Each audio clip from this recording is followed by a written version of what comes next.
Okay, hi there. This is a screencast where I'm going to tell you a little bit about the Tracker video analysis software. This is a free application. You can download it and install it and perform video analysis, very much like the Vernier software's video analysis. So when you start your application, you'll get this sort of the window environment, these different panes. Here's the video window. There's a plot window here, and some data table will go here. And here's your video controls down here. So let's start by just importing a video.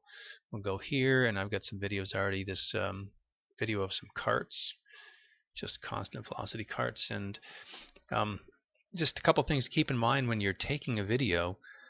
You'd want to put some object in there that you know the length of, so that you can calibrate the scale of the video pixels to some kind of real-world meaningful scale, and have some contrast in your video somehow.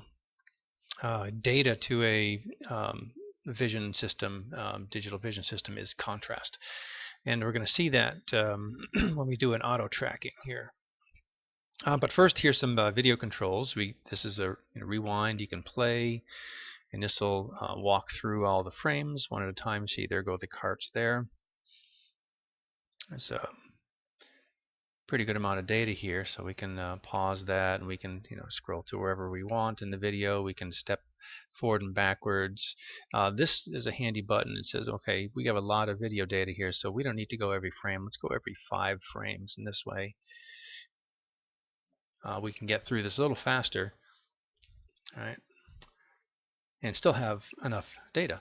So there you go. We're going to start at frame 35 there. So first thing you want to do here is we can create a coordinate system, and if you grab the origin here, you can move this around to where you want, and I don't know, we'll move it right here. We'll do the red car, so we'll just say this right here is a red car, and if you grab this other little line right there, you can tilt the axes. In fact, you can even make them go negative. I can tilt it around this way so that the positive direction is now over to the left, and I'm going to tilt it up this way because that's the way the camera was oriented when they took the video.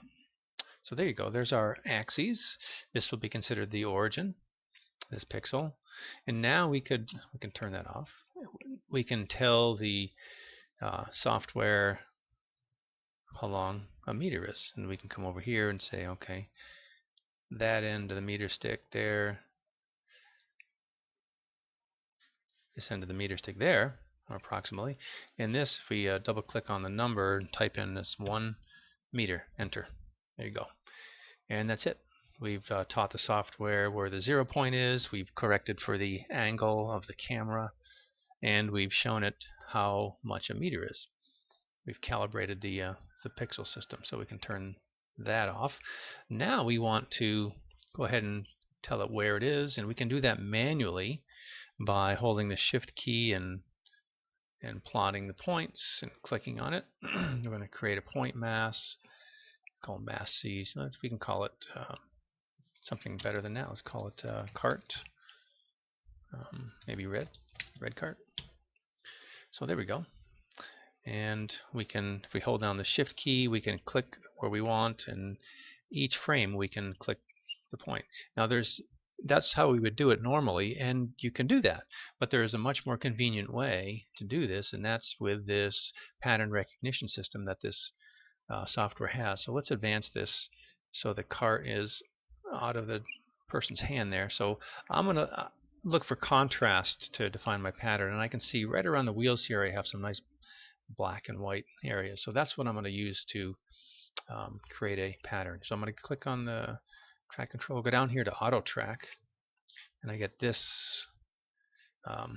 little window dialog, and notice my cursor here is now a circle, and I can define what I want to be the pattern. Let's see if I can get this out of the way here, and I can click this and I can drag it, and I'm going to say, okay, I want this to be, and I can click inside the oval and then use my arrow keys or drag it, reposition it. So I can resize it using this little handle, and I can reposition it by clicking on the inside of the oval, and it shows you what the pattern is right here. So I'm going to be looking for this pattern of pixels. So if I go next, And I'm going to say, okay, where do you want to consider to be like the center or the reference point in your pattern? And then that's fine for me right there, right between the two wheels. And then we going to have some kind of pattern acceptance or recognition threshold score. How good a match we want to accept. 4 is the default. We'll just keep it there. And then we're going to go ahead and look ahead. Let's see if I can get this out of the way. Maybe over here. And we'll go ahead and we can define a box where we want to search in. And I know it's not going to be, I don't want to look in the whole picture. That would be inefficient. So we'll just look in this box right here. So let's do search there. And there she goes. Let's see if I can get this out of the way. There you go. And that's enough, I think. Let's use that. So notice over here, we'll just close that. Notice over here we got our data accumulated. It's been put in the table, the time steps. That's known because it's the frame rate of the camera was known. And the X position and Y position have been recorded in these tables here, and then they've been plotted up here. And we can come back, we can reset, and we can play the video, and you can watch the progression and follow it there. Okay. So, well, what can we do with this now? Well, let's take a look at this this video here.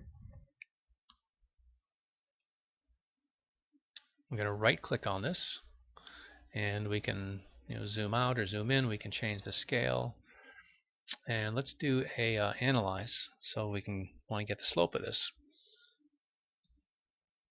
Here's our data tool, and we can turn off the connect the points. We don't want to connect the points. Here are data points right there. And we can fit a line, actually. If we come up to here and click on fit, we'll get this box down here, and auto fit has already done a fit for us here. And this is a line. You have other choices, but this is definitely linear. And the x distance is some a coefficient times time plus b. And here are your best fit parameters right there. So it looks like the slope of this line is about 0.3, 0.31, somewhere in there. Okay, and that should be the velocity. The slope of a position time graph gives us the velocity. So that's very nice. Let's close that. We can click on the over here, and we can, rather than x position, we can get y position. This is there's the y position. Looks like it's changing a little bit. And we can come in here and we can zoom out, zoom in. We can change the scale. Instead of 6 seconds over here, we can change this to be whatever you want. Just type in 5 seconds. Maybe this side should be 0.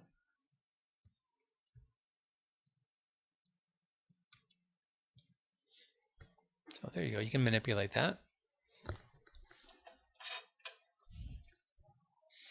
Okay, and what else can you do here? Let's look at the x velocity. Now we found that from the slope, and that was about 0.3 meters per second. Now this looks kind of noisy, but notice the scale here. So again, we can, let's zoom out. Right click, zoom out. We can change the scale on this side. Rather than be minus 10 seconds, let's call this 0 seconds. And over here, let's call this I don't know, 5 seconds or so. And you can see, we can even grab this and drag that, and we can see that the velocity is pretty much constant along 0.3. We said it was 0.305, 0.31. It looks pretty much what it is. So we can actually come on here, we can right click, and we can do an analyze again. We have our velocity over here. Let's turn off the markers for the position. Here's our velocity. Let's turn off the line for that. Let's turn off our linear fit. This no longer applies there. And let's just do some statistics on this so we can get the max and the min. And over here, slide this over, and we can see the average position for this x velocity is about 0.3 meters per second, which makes sense with the slope of our distance or position time graph. Okay, that's about it. That's about what I figured out how to use so far. So hope you have fun. All right, bye now.